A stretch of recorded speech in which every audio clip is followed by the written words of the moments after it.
Welcome to ఈహా health. Summer వస్తుంది కదా, మరి అలాంటప్పుడు ఎలాంటి డైట్ తీసుకోవాలి, ఎలాంటి ఆరోగ్య జాగ్రత్తలు పాటిస్తే మంచిది, ఇవన్నీ మనం nutritionist and dietician CH Deepika గారిని అడిగి తెలుసుకుందాం. నమస్తే అండి. నమస్తే అండి.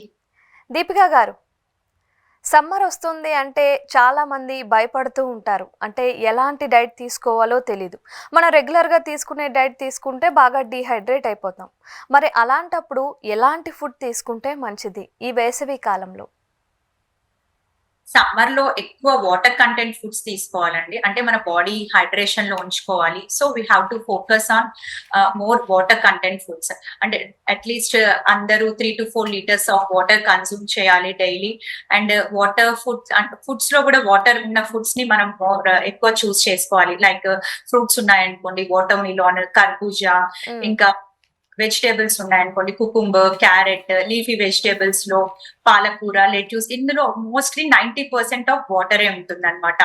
అండ్ ఇప్పుడు సమ్మర్ సీజన్ లో తాటి ముంజలు అంటారు, అవి మనకి చాలా ఎక్సలెంట్ ఫ్రూట్ అన్నమాట. అంటే అందులో న్యూట్రిషనల్ బెనిఫిట్స్, చాలా హెల్త్ బెనిఫిట్స్ ఉంటాయి. అండ్ సబ్జా సీడ్స్, అంటే మనకి వాటరే కాదు, లైక్ కొన్ని డ్రింక్స్ కూడా తాగొచ్చు. అంటే ఎలా అంటే ఓకే. సబ్జా సీడ్స్ వేసుకొని తాగొచ్చు, చియా సీడ్స్ వేసుకొని తాగొచ్చు. అవి 1 డే బిఫోర్ నైట్ డే మనం సోక్ చేసుకొని నెక్స్ట్ డే ఎర్లీ మార్నింగ్ తాగితే నెంబర్ ఆఫ్ హెల్త్ బెనిఫిట్స్ ఉంటాయి. నాట్ ఓన్లీ హైడ్రేషన్ అన్నమాట, ఇంకా మనకి అందులో యాంటీ ఆక్సిడెంట్స్ ఉంటాయి, మన స్కిన్ కి యూజ్ అవుతాయి, యాంటీ ఇన్ఫ్లమేటరీ ప్రాపర్టీస్ ఉంటాయి. సో అలా నెంబర్ ఆఫ్ హెల్త్ బెనిఫిట్స్ ఉంటాయి. And okay. కొన్ని ఫ్రూట్స్ లో విటమిన్ సి ఉన్న ఫ్రూట్స్ కూడా ఎక్కువ తీసుకోవాలి. లైక్ ఆరెంజెస్, ఇంకా ఆమ్లా, ఇలా లెమన్స్, ఇలా ఎక్కువ తీసుకున్నప్పుడు మనం హైడ్రేటెడ్ గా ఉంచుకోవచ్చు అన్నమాట. ఓకే.